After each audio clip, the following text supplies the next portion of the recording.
Hello, everyone. What I want to do now is prove what the book calls the projection theorem. And basically, even if you've never, even if you forgot just about anything about Hilbert spaces, you've seen this in linear algebra, or at the very least, you've definitely seen it in Calc 3. All right, so yeah, let's recall from Calc 3 that if we have a vector in R2 or R3, let's just say for graphical purposes, it's in R2. Let's say M is the span of a vector Y, where Y is some other vector in R2. Okay, so let me draw the picture here. Okay, so let's just draw Y. I'll draw Y in red. Let's say Y is this vector here. All right, and I'll just draw the span of Y. I don't know. I'll use this color here.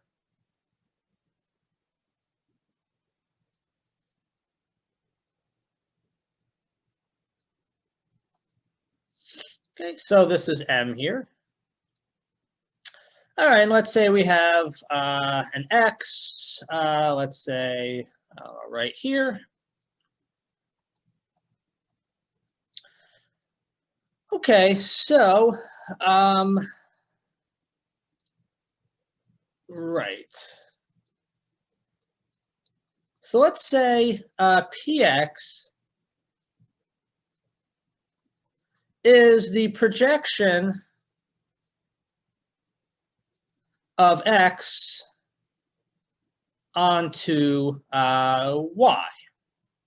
Okay, so actually, let me make this a little longer because I'm going to need it in a second. Use that.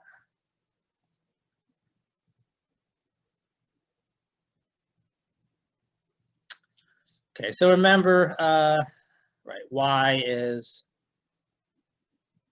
right here.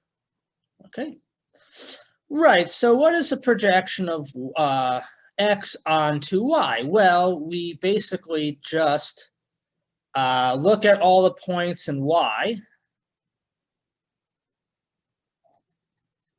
and we see which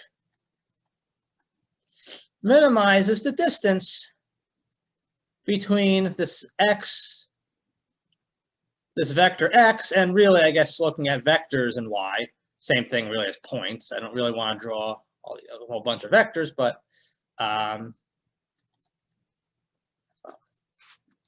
right, so all the dotted black are the distances between points, vectors, in Y.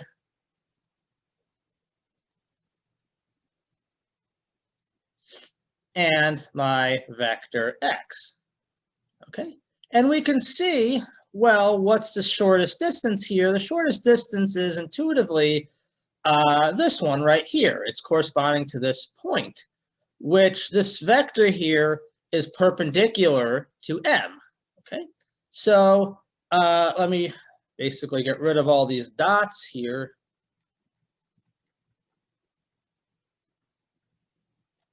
And I'll just leave, I'll redraw that in a second. Right, so just graphically, again, how do we find the shortest distance here?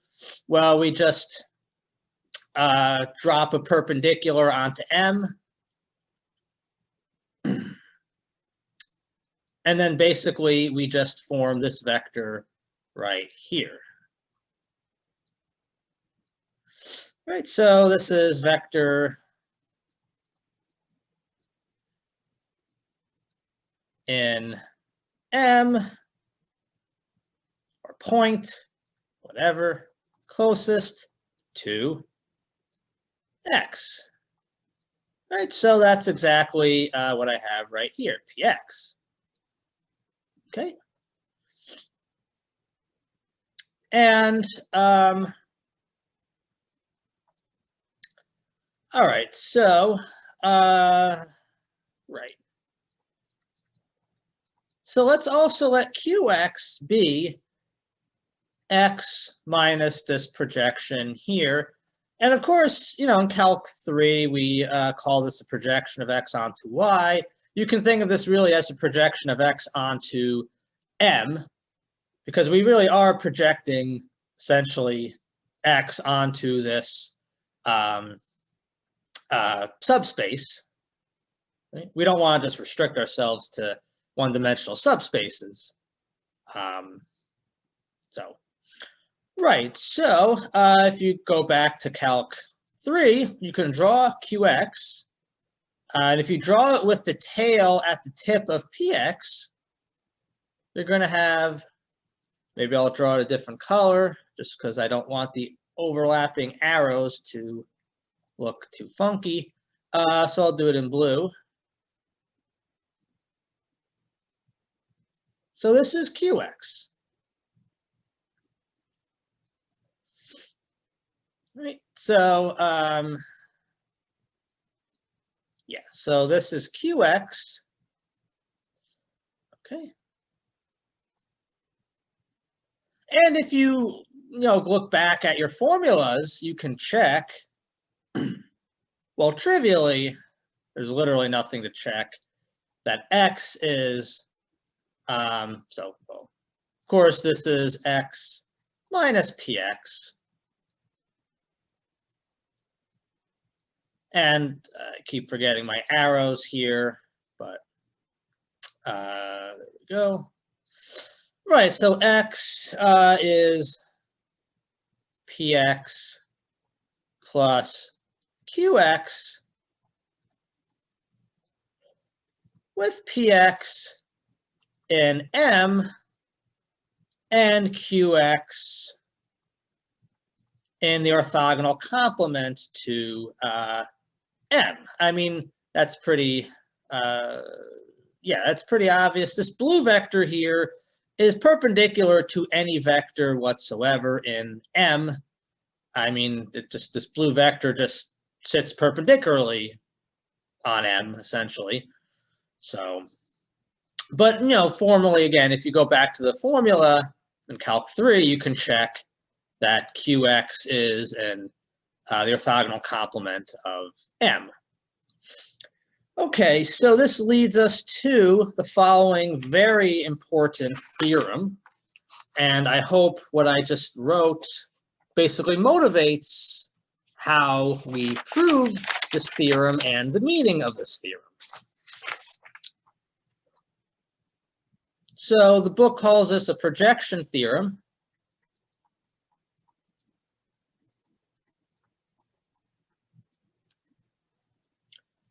It states, it's the following. Let's say I have a closed subspace of a Hilbert space H. So this is be a closed subspace.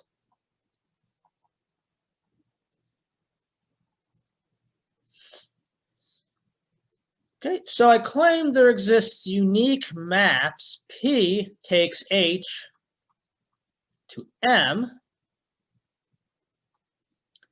and Q takes H to M perp, M perpendicular meaning the orthogonal complement of M, where X equals PX plus QX for any X in H.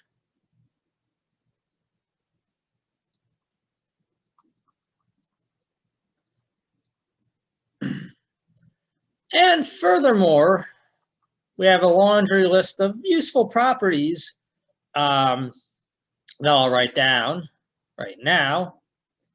And I'm stating it exactly the way the book states it. Other books state it differently, but they all essentially prove exactly the same thing.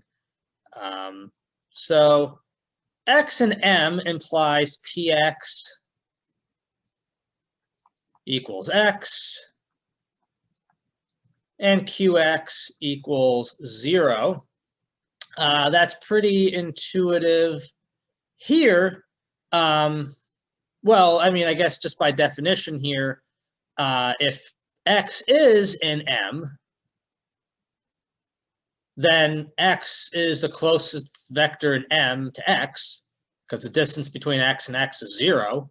But intuitively, if you basically have x in M, it really doesn't make sense to drop a perpendicular to M. You're literally just doing nothing, and qx is 0. Or graphically, you can kind of think as x creeps closer and closer and closer to M, qx just shrinks and gets tinier, tinier, and tinier until when x is M, graphically, qx is just 0. There's nothing there.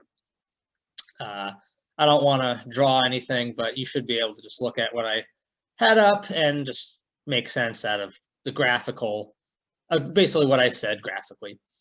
Anyway, B, if x is already perpendicular to M, then px equals 0 and qx equals x.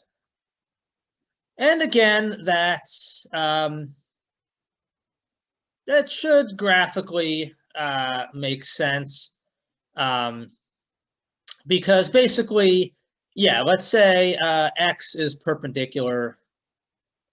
Right, so let's just say we have something like this here instead. X is right here. So essentially, you drop a perpendicular, you just don't do, you literally just collapses to basically the 0 vector.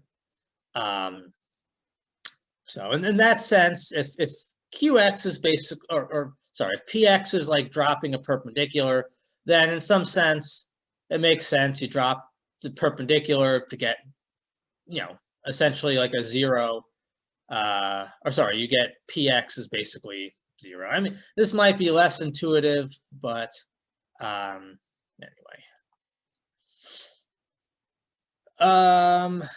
Right, so some more properties here.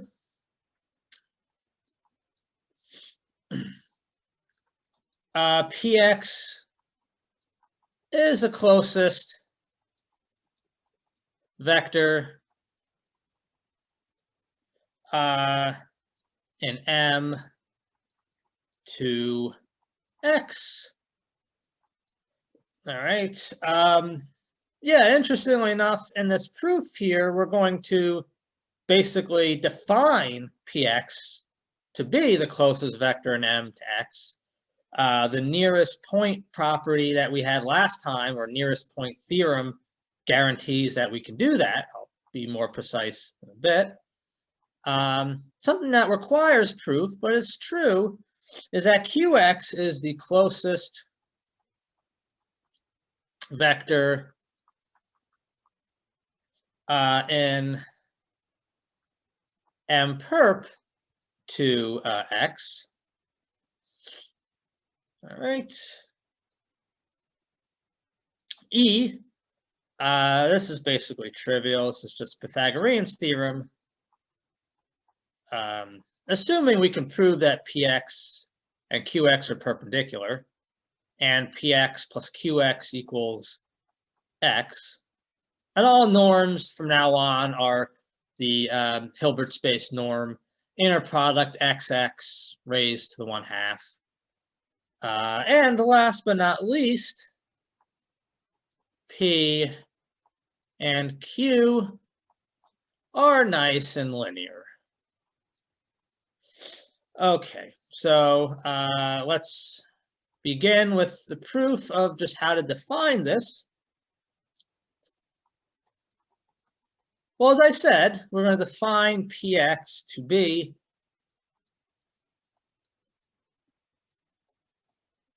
the unique M0 in M where x minus m0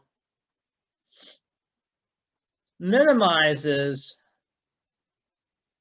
all the possible distances between, well, everything in M, big M, and M, everything in, x minus m0 minimizes all the possible distances between x and stuff in big M.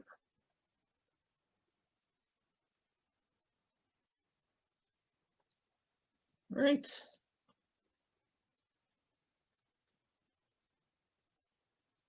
And I'll put bars here to denote that we're dealing with our closed subspace. So why is that? Well, why does M0 exist?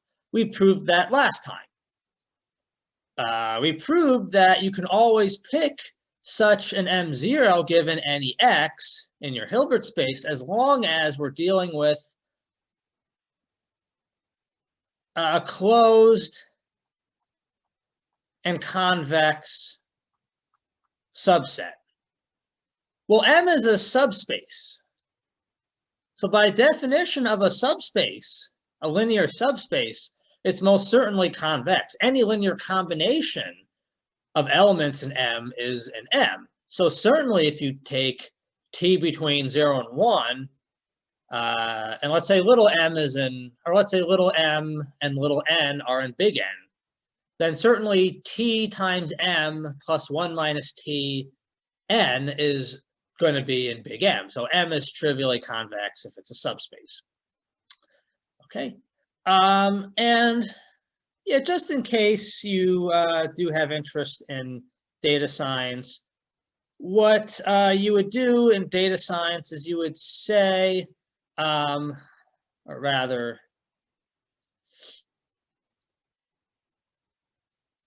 you would say M0 is argmin of this set here. Doesn't mean that M0 is a minimum of all these distances. It means that M0 is the element in big M that minimizes all these distances. So much more economical than saying, you know, literally writing this down. It is a unique M0 such that blah, blah, blah. But anyway.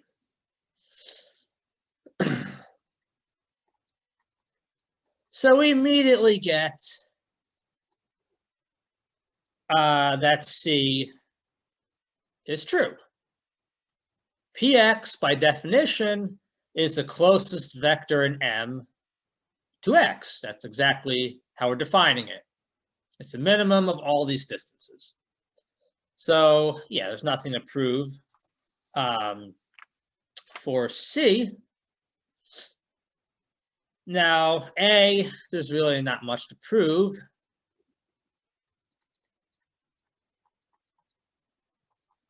So if x, actually, sorry, before I continue on,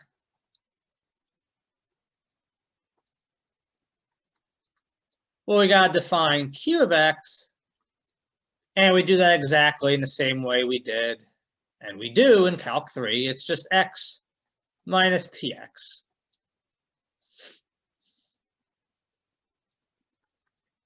All right, so let's prove A. There's not much to prove here.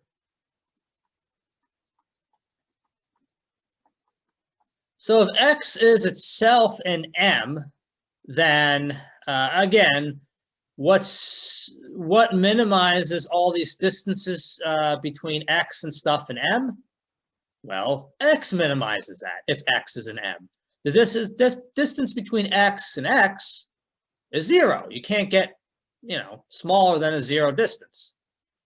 So by definition, px equals x if x is an M. And that means by definition, qx equals 0.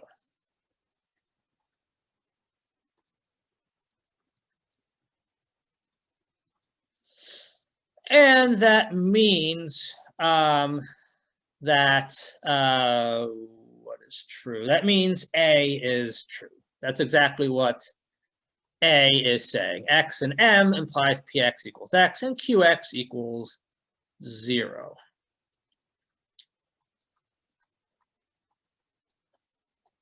All right, so what I think is a nice thing to do is check these things off. Whoops, went a little too far. So we have A is true and we have C is true. Right, so we proved this here. So maybe, all right. We haven't quite proved, we haven't quite proved that Q takes H to M perp. So we'll get to that in a moment. But I should mention, I mean, it's really not much. There's nothing to prove. So for any X in your Hilbert space, obviously X equals Px plus Qx. Like I said, there's nothing to prove there because Qx is just X minus Px. All right, so yeah, the next thing to do is show that Qx is an M perp.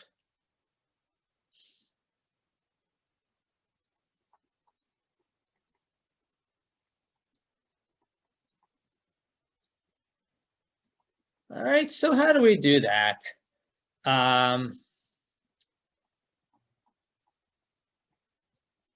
Well, it's enough to show, well, by definition, we have to show. It's basically a tautology. It's a definition of Qx being an orthogonal complement of M. So remember, this is Qx, X minus Px.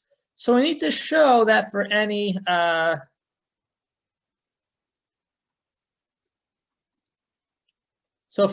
M and big M, we need to show that this is going to be 0. So without loss of generality, and this really does make things quite a bit simpler, we can assume the norm of M is 1. Why? Well, so if M is 0, this is trivially 0. Zero inner product anything, you can check by the properties of an inner product is going to be 0. If you have doubts, do check that. But yeah, 0 inner product anything is going to be 0. So we can assume M is not 0.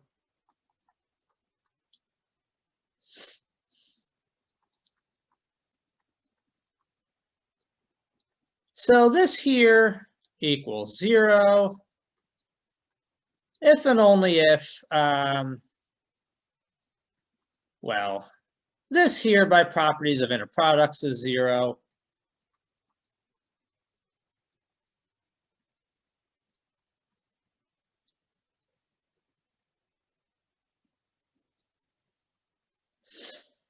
And obviously, because this is non-zero, we have that this whole thing is 0 if and only if, well, this is 0, okay? And so this is an arbitrary unit vector in M. So if we can prove that this is true for an arbitrary unit vector in M, then we have this for all vectors in M. So we're going to assume without loss of generality that M is a unit vector. Okay, so what we're going to do is we're going to look at the following: Px plus alpha M for a judiciously picked scalar alpha. So Px is an M, little m is an M. So Px plus alpha M is just a linear combination of stuff in big M. So this is certainly in big M. Okay, so let's use the definition of px. So in particular, remember, how is px defined? Well, px minimizes the distance between x and everything in little m. So in particular, because px plus alpha m is in big M, this is going to be bigger or equal to, sorry, get rid of this 2 there, x minus px and norm. Again, not to sound like a broken record, but px minimizes the distance between x and stuff in big M. So in particular, because this is in big M,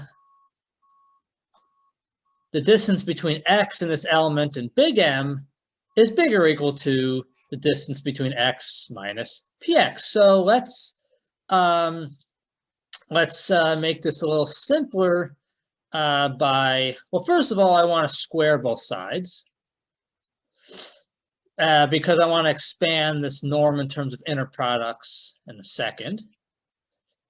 All right, and to make life a little easier, let's say this is z. Okay, so what this is saying is, well, the x minus px is z, so it's z minus alpha m and norm squared. Let me move this up a bit so I have more room. Right, so this becomes z minus alpha m norm squared. It's bigger or equal to the norm of z squared. So you write this as z minus alpha m inner product z minus alpha m.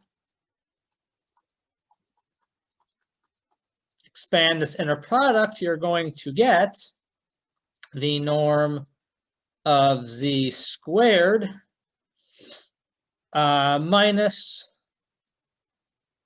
alpha m z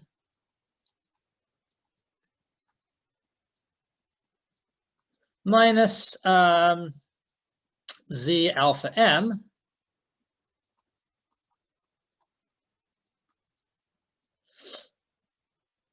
plus the modulus of alpha squared norm of m squared bigger or equal to the norm of z squared. Okay, but the norm of m we said is 1, so just get rid of this. All right. Okay, so what we're going to do, and as I said, this is a very clever proof. We're going to set alpha to be the inner product of z and m, okay? And we're going to use this here. We're going to use this to prove that that means alpha must be 0, which is exactly what we want to prove. We want to prove that z is orthogonal to every unit vector in big M. All right, so, well, if you set alpha to be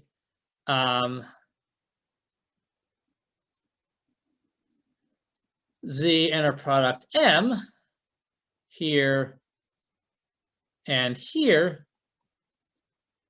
well, here you're just going to pull it out and you're going to get modulus z inner product m squared. Same thing here. You pull it out, put a conjugate, you're going to get modulus z inner product m squared. And here it's just modulus z inner product m squared.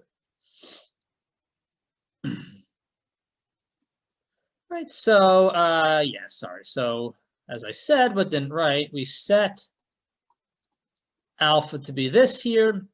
So what we get is the norm of z squared Well, basically, you're going to get -2 modulus z inner product m squared plus modulus z inner product m squared, which gives you minus modulus z inner product m squared. It's just -2 of this plus this gives you minus this. Plus, sorry, that's right, that's it. So all three of these here combine to give you minus modulus z inner product m squared. This is going to be equal to norm of z squared. So what does this tell us? Well, let's get rid of the modulus or the norm of z squared from both sides. So this says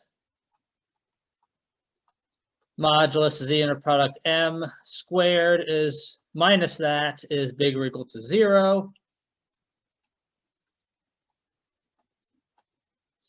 That means this squared is less than or equal to 0. Well, how on earth can this be less than or equal to 0? Well, that's true precisely when this here is 0. I mean, this is non-negative. The only way it could be less than or equal to 0 is if it is 0, and hence, hence z inner product m has to be 0. Okay. And right, so that proves that qx is orthogonal to every element in big M. All right. Yeah, so let's finish up proving these properties, and we'll prove uniqueness.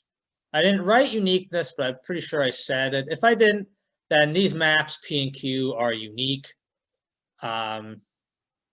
There's only one single P takes H to M, and one single Q takes H to M perp, where X is PX plus QX for all X. Okay, so what's next? Let's prove B next.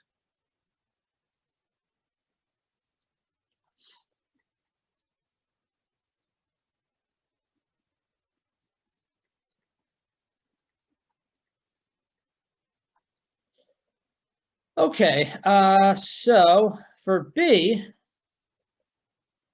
let's say X is an M perp. All right, so what does that mean? That means that PX, well, by definition, QX is X minus PX. So we can write PX as X minus QX.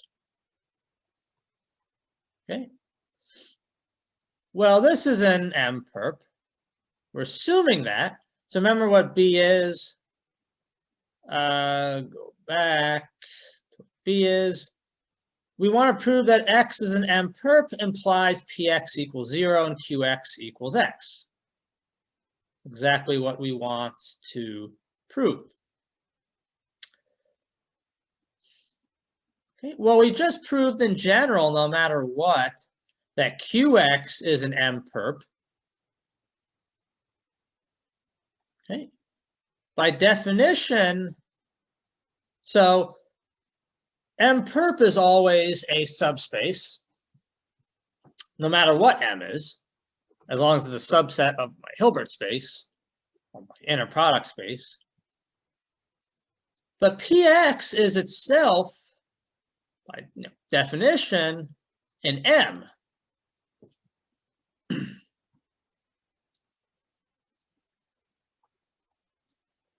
Okay, well, M is a subspace, so 0 is an M. So as I mentioned last time, for any subset of a Hilbert space, M perp intersect M is M intersect the 0 element, or the 0 set. 0 isn't M, so this is a 0 set, okay? So that implies Px definition, well, that implies Px is 0, and Qx is x minus Px is just x, okay? So that proves B. All right, so check that one off. Okay. Yeah, and as I mentioned, sorry, I said this, but I didn't check it off. By definition, C is true. Nothing to prove. It's by definition. Okay. So let's do E.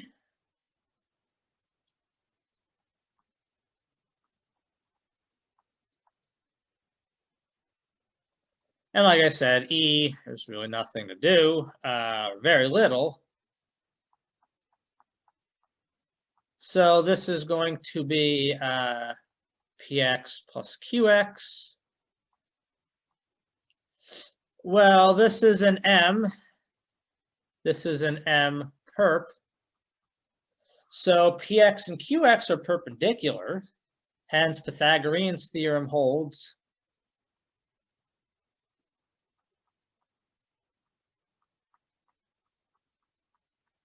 So norm x squared is norm Px squared plus norm Qx squared. And that takes care of E. So I'm not really sure if it was even worthy to write this down, but I'll just follow what the book says. Okay, so let's prove F. P and Q are linear. This has a really neat proof. It's actually very similar to the proof of B.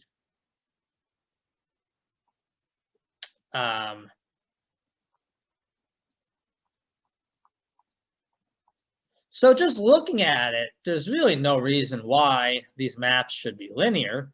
Let's see why. It's very far from intuitive, in my opinion.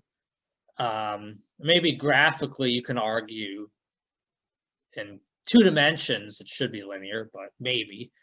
Anyway, okay, so,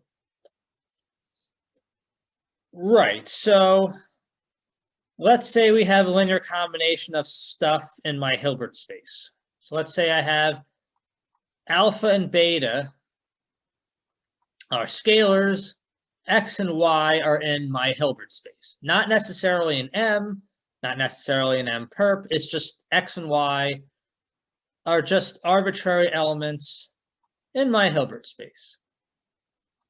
So I want to prove that P alpha x plus beta y is alpha px plus beta py.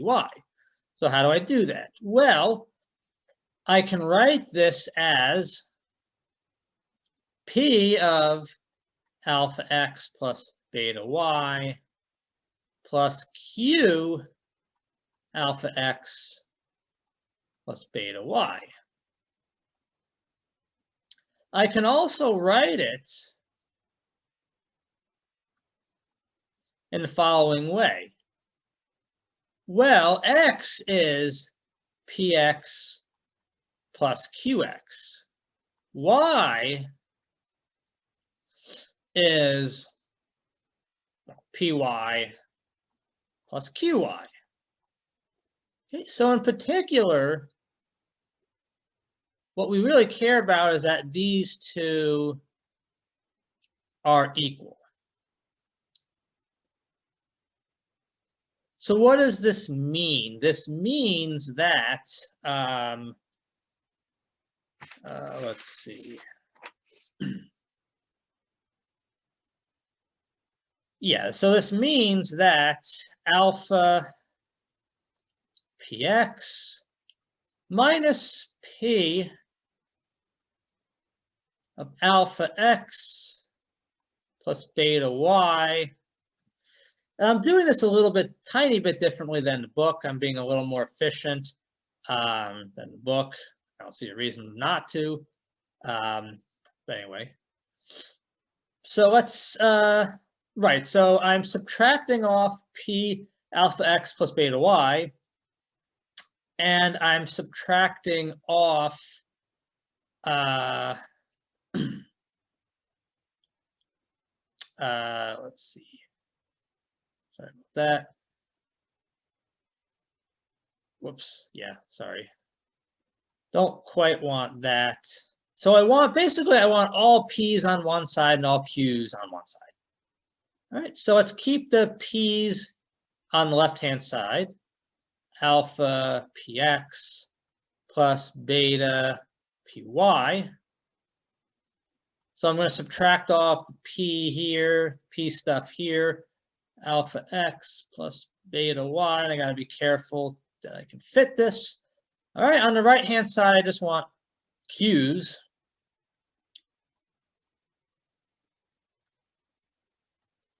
So this is going to be alpha minus alpha qx minus beta qy.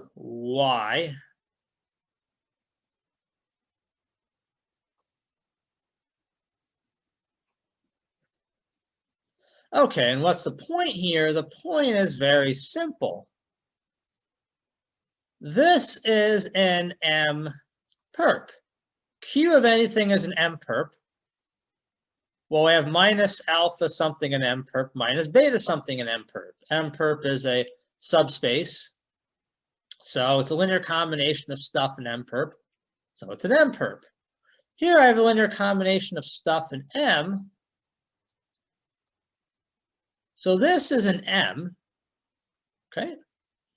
Well, they're equal. So both of these are in M intersect M perp.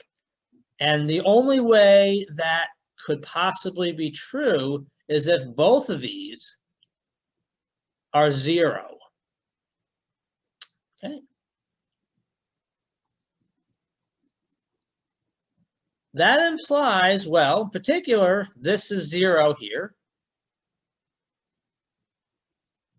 So alpha px plus beta py minus p of alpha x plus beta y. Obviously, that's the same thing as saying, well, bring this to the right-hand side. P alpha x plus beta y is alpha px plus beta py. And you can do the same thing for q. Alpha qx plus beta qy equals q alpha x plus beta y. And again, if this is a little confusing, these two elements are equal to each other. This left element is an M, the right element is an M perp, but they're equal, so they're both an M intersect M perp, so they both have to be 0. And that's it. That's the proof of F. We proved linearity. All right, so we just have D to prove. And this actually is quite simple using basically Pythagorean's theorem. So what do we have to do for D? Qx is the closest vector in M perp to x. Okay.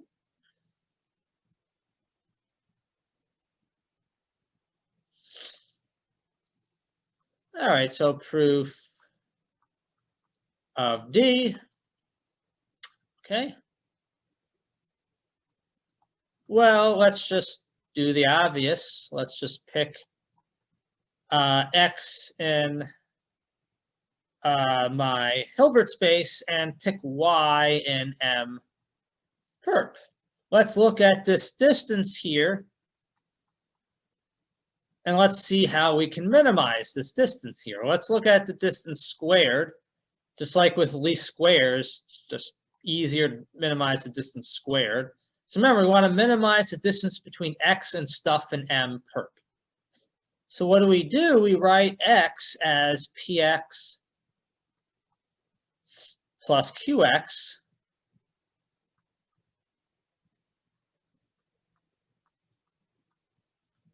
well, this is in M. This is in M perp. So this is going to be equal to px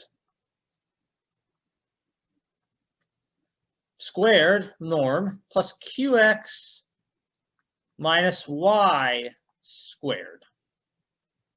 Okay. So no matter what, this distance is at least the norm of px squared.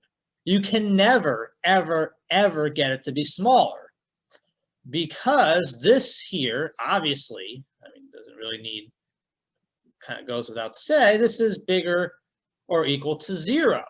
So this distance here is always bigger or equal to px norm squared. Okay? But we can minimize the distance to get the distance between x and y to be equal to the norm of px by setting y. Don't really need a drum roll here, because it should be pretty obvious. Well, the only way to minimize this is to get this whole thing here to be 0. And that's exactly when y is qx.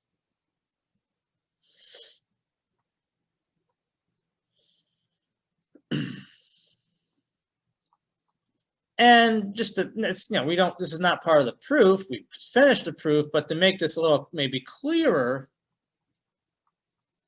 you know, we have proved, which is, you know, useful unto itself, that this minimum is literally the norm of px.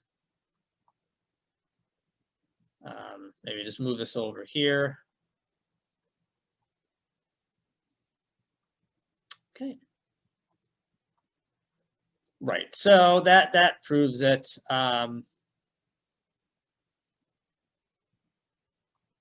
Right. So what element in M perp minimizes the distance between x and stuff in M perp?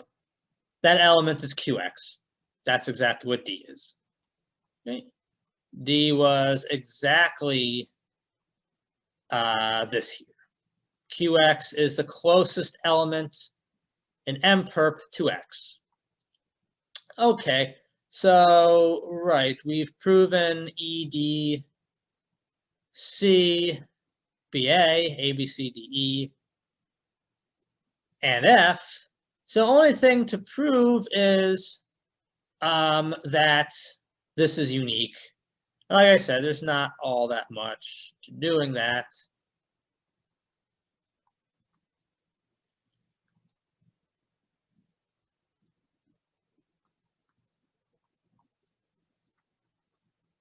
I believe this is actually in the book. Sorry about that. Didn't mean to do that. Just want to double check. If it's not in the book, I'll probably just give it for homework. Because it is pretty straightforward with the hint. Let's see. Yeah, okay, so it's in the book, so can't really give it for homework. Yeah, so uniqueness is basically, so let's say we have a map. Let's say we have two maps, P and Q, where X is given by PX plus QX. And we have two other maps, P prime and Q prime, where X is also P prime X plus Q prime X, where this is an M, this is an M perp, and same thing for P prime and Q prime. So we're assuming that P prime takes H to M and Q prime takes H to M perp.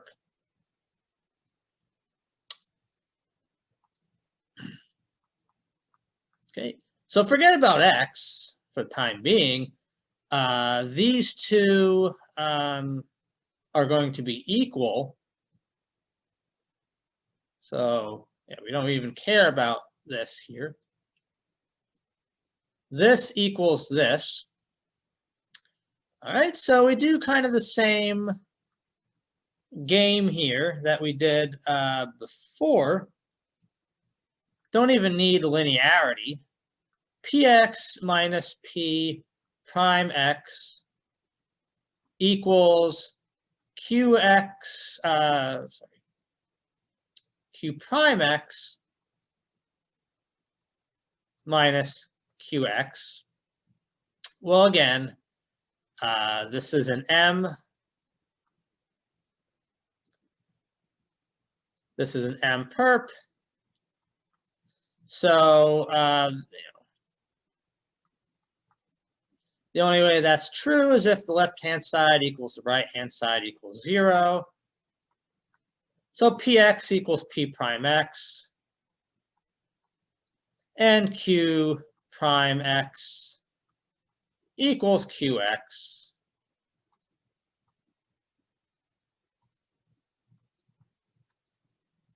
And that takes care of uniqueness. All right, so I want to end this with a fairly important corollary that if we get to compact operators, we'll use. I hope we do.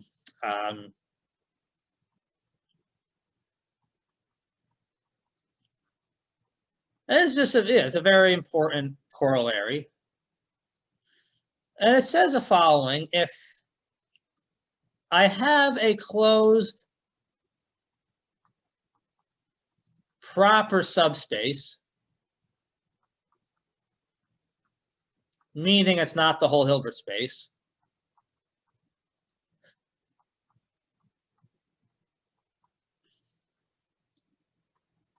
then I claim there exists y not equal to 0 such that y is perpendicular to every element in big M.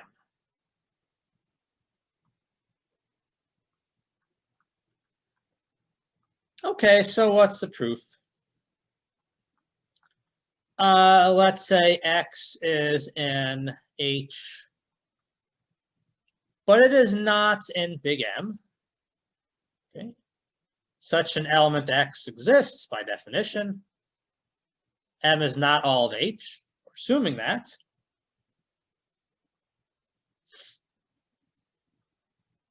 So I claim that y equals Qx does the job.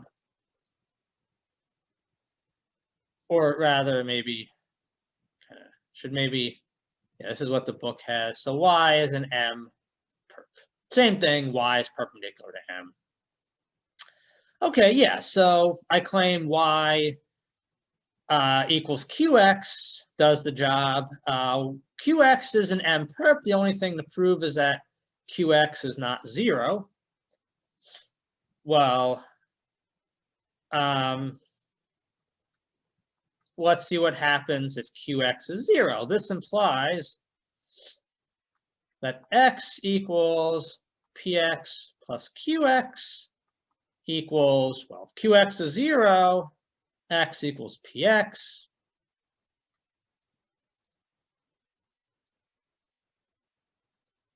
And that implies x is an M. Well, it's not an M. So what's going on here? Well, what's going on is that Qx is not equal to 0. And again, Q always spits out something in M perp.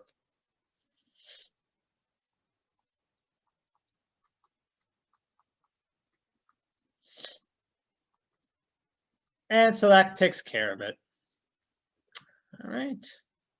So what you often do in applying this corollary is you have like a proper closed subspace.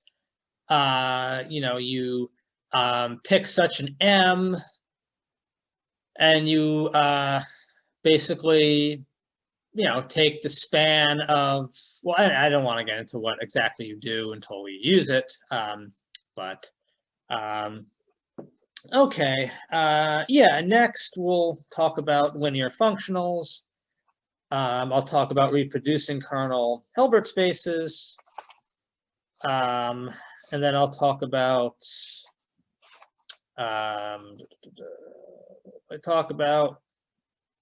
orthonormal bases, and then we'll get into linear maps and normed vector spaces. All right. And as always, if I'm going too slow, I can always speed things up. But anyway, all right, so long. Take care. Bye-bye.